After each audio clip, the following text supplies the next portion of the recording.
History holes. There is a field in Southeast Asia that looks like the surface of the moon. It is covered in grass, but the earth is scarred with thousands of perfect circular craters. And sitting in the middle of these craters are the mysteries. Massive stone jars. Some are as tall as a man. Some weigh 6 tons. They were carved by an unknown civilization 2,000 years ago. Nobody knows how they got there. Nobody knows exactly what they were for. But we know why the craters are there. For 9 years, this field was the epicenter of the most intense bombing campaign in human history. More high explosives were dropped on this tiny landlocked country than were dropped on Germany and Japan combined in World War II. And the strangest part, it never officially happened. There were no press conferences. The American public didn't know. The Congress didn't know. According to the map, this country was neutral. It was the Switzerland of Asia. But on the ground, it was a slaughterhouse. This is the story of the CIA, a ghost army of mountain warriors and the most secret war of the 20th century. Welcome to History Holes. Part 1, The Land of Ghosts. To understand the secret war, you have to stand in the middle of the Plain of Jars. It is located in the Xieng Quang Plateau in northern Laos.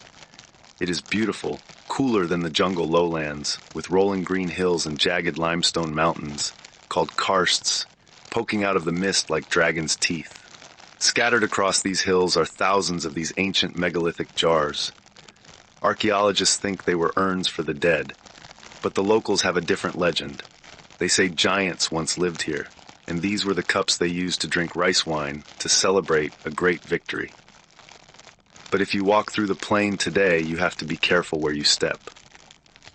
The ground is laced with bommies. These are tennis ball-sized cluster munitions.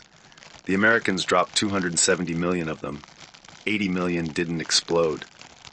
They are still there, waiting in the mud for a farmer's plow or a child's foot. This deadly metal is the legacy of a lie. The lie began in 1962. In Geneva, the great powers of the world, the United States, the Soviet Union, China, and North Vietnam, sat down at a table to decide the fate of Laos. They all signed a piece of paper. The agreement was simple. Laos was to be strictly neutral. No foreign troops, no foreign bases, no war. Everyone smiled, everyone shook hands, and then before the ink was even dry, everyone started lying. The North Vietnamese didn't care about neutrality. They needed Laos. The eastern border of the country was the perfect hidden highway to move supplies into South Vietnam. This was the Ho Chi Minh Trail. They flooded the country with thousands of NVA regulars to protect it. The Americans saw this, and they panicked. They couldn't invade Laos publicly because they had just signed the treaty. If they sent in the Marines, it would start World War III. So the White House turned to the only agency that could fight a war that didn't exist. They called the CIA. The mission was impossible. The CIA had to build an army from scratch inside a foreign country, completely off the books. They couldn't use American soldiers. They couldn't use American uniforms. They needed a proxy. They needed a group of people who knew the mountains, who hated the communists, and who were tough enough to fight a modern army with nothing but courage and old rifles. They found the Hmong, high in the mountains, living in villages above the cloud line. The Hmong people had been persecuted by the Chinese and the lowland powers for centuries. They were independent, fiercely loyal to their clans, and they were looking for a friend. The CIA sent a legendary operative named Bill Lair to meet with a Hmong officer named Vang Pao. The deal they struck would change the history of Southeast Asia. The CIA would provide the guns, the rice, and the air support. Vang Pao would provide the blood. The secret war had begun. Part 2, The Secret City. To fight a secret war, you need a secret base. The CIA and General Vang Pao found a valley called Long Cheng. It was surrounded by limestone mountains so high that you couldn't see into the valley from the outside. Clouds usually covered the peaks, hiding it from Soviet satellites and North Vietnamese spy planes. In 1962, there was almost nothing there.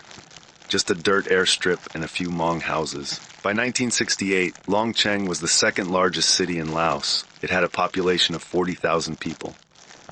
It had schools, a hospital, a brothel, and a CIA operations center.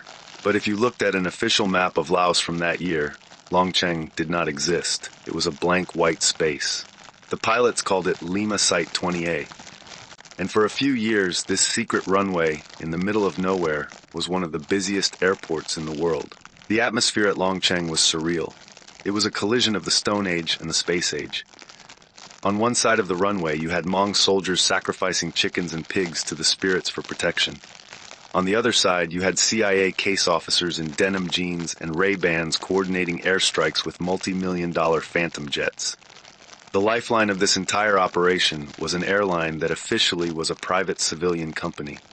It was called Air America. The motto of Air America was anything, anywhere, anytime, professionally. And they meant it. These pilots were not standard military men. They were civilians, ex-Navy, ex-Air Force, mercenaries, and adrenaline junkies. They flew C-123 cargo planes and Huey helicopters into canyons that were terrified to fly into. They landed on ridge lines that were barely wider than the wheels of the plane. They didn't just carry ammo, they carried the economy. The deal the CIA made with the Hmong was total. Because the Hmong men were fighting, they couldn't farm rice, so the CIA had to feed the entire population. Air America pilots became rice droppers. They would fly low over the mountain villages, kick massive pallets of rice out the back, and pull up before hitting the trees. They dropped livestock, salt, and silver bars to pay the soldiers. On the ground, the war was brutal and personal. The CIA case officers, codenamed Sky, lived in the mud with the Hmong. There were only a handful of them, maybe 30 or 40 agents, running an army of 30,000 men. They didn't wear uniforms, they didn't salute, they carried sacks of cash to pay warlords and drank Lao whiskey with the troops. They loved the Hmong. They saw them as the bravest fighters they had ever met. The Hmong knew the jungle better than anyone. They could track a North Vietnamese unit by the smell of their tobacco or the bend of a blade of grass. But the North Vietnamese Army, NVA, was not a ragtag group of insurgents.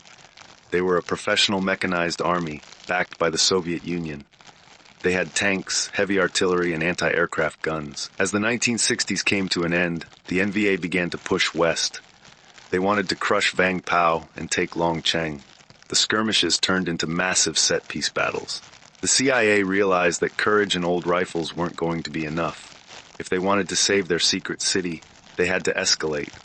They had to turn the Plain of Jars into a parking lot. And so the air war began. Part 3, The Iron Rain. By 1969, the war was no longer just about spies and mountain fighters. It had become an industrial slaughter. The United States Air Force had a problem. They were flying thousands of bombing missions over Vietnam, but often the weather was bad or the targets were obscured. A bomber pilot cannot land with a full payload of explosives. It is too dangerous. They have to dump them somewhere. Laos became the dumping ground, but it wasn't just accidental. It was strategic. The American generals decided to break the back of the North Vietnamese supply lines using pure explosive power. The statistics are almost impossible to comprehend. From 1964 to 1973, the United States dropped over 2 million tons of ordnance on Laos. To put that in perspective, that is a plane load of bombs being dropped every 8 minutes, 24 hours a day, for 9 years straight. The people of Shangquang lived under a sky that was constantly trying to kill them. The terror came in two forms. First, there were the T-28 Trojans. These were small, propeller-driven planes flown by Hmong pilots and American mercenaries called Ravens. The Ravens were the cowboys of the war. They flew low and slow, marking targets with smoke rockets, daring the anti-aircraft guns to shoot at them so the heavy bombers could see where to strike. Then, there were the B-52 Stratofortresses. These were the monsters. They flew so high, 30,000 feet, that you couldn't see them or hear them from the ground. You would be walking through a rice paddy or cooking dinner, and suddenly the world would just disintegrate. A single B-52 could turn a box of jungle 1 mile long and half a mile wide into dust in seconds. For the civilians living on the Plain of Jars, life ceased to exist on the surface. Entire villages moved underground. They lived in the limestone caves that honeycomb the mountains. They built schools, hospitals, and markets inside the caves. They only came out at night to farm their fields by moonlight. They became a society of moles hiding from the metal rain. But the most insidious weapon wasn't the big bomb, it was the small one. The Americans dropped millions of cluster bombs. These were large casings that opened in midair, releasing hundreds of tennis ball-sized bomblets. They were designed to explode on impact and shred anyone in the area with steel bearings. But the design was flawed. About 30% of them didn't explode. They landed softly in the mud or got caught in the branches of trees. They looked like toys. They looked like fruit. When the children of Laos came out of the caves after the air raids, they would find these strange yellow balls in the grass. They would pick them up to play with them. The war didn't just kill soldiers. It turned the landscape itself into a minefield that is still killing people today. Despite this overwhelming firepower, the tide was turning. The North Vietnamese Army was relentless. They were willing to take casualties that the Hmong could not sustain. Vang Pao's army was bleeding out. He was recruiting children, boys as young as 10 or 12, to hold the line. The CIA promised them that if they kept fighting, the Americans would never abandon them. They promised that if the worst happened, there would be a plan to get them out. But as 1973 approached and the Americans began to withdraw from Vietnam, the Hmong started to realize a terrifying truth. The giants were leaving, and the people of the mountains were about to be left alone with the dragon.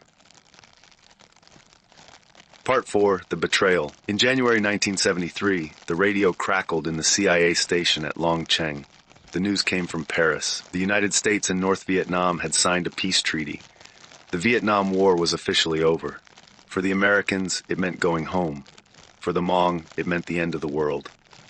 The CIA case officers, the men who had lived and fought alongside the mountain soldiers for a decade, were sick to their stomachs. They knew what the treaty meant. It meant the air support would stop. It meant the money would dry up. It meant the promise was broken. General Vang Pao looked at his American friends and asked a simple question. What happens to my people? They told him not to worry. They told him the ceasefire would hold. It was the final lie. By the spring of 1975, the dominoes were falling. In April, Phnom Penh fell to the Khmer Rouge. Saigon was under siege. And in Laos, the North Vietnamese Army and their communist allies, the Pathet Lao, were tightening the noose around Long Cheng. The artillery shells started falling on the runway. The secret city was in a panic. Tens of thousands of Hmong civilians, the families of the soldiers who had died for the CIA, flooded the airstrip. They packed their lives into bundles of cloth. They waited for the silver planes to come down from the sky one last time. But there wasn't enough room. The final evacuation of Long Cheng in May 1975 was a scene of absolute heartbreak. The CIA only had a handful of C-130 transport planes and a few helicopters. Jerry Daniels, the CIA case officer who was practically a brother to Vang Pao, had the impossible job of deciding who would go and who would stay. He managed to get General Vang Pao and the top leadership onto a plane. But as the engines roared and the ramp closed, thousands of Hmong were left standing on the tarmac. They watched the planes disappear over the limestone karsts. They were stranded. The Pathet Lao had broadcasted a chilling message on the radio. We will hunt down the American stooges and wipe them out to the last root. The Hmong, who were left behind, didn't wait to be slaughtered. They did the only thing they knew how to do. They ran. They fled into the deep jungle. Thousands of families, grandmothers, wounded soldiers, newborn babies, began a desperate march toward the Mekong River, hoping to swim across to Thailand. They were hunted every step of the way. They walked through minefields. They ate roots and boiled leather to survive. Many drowned in the river.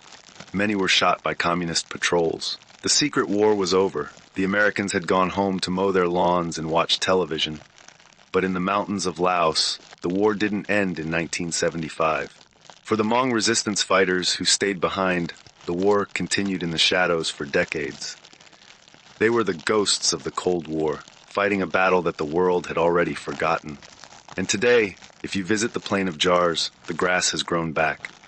The bomb craters are now fish ponds. The stone jars are still standing, silent witnesses to the empire of noise that came and went. But beneath the soil, the iron is still waiting.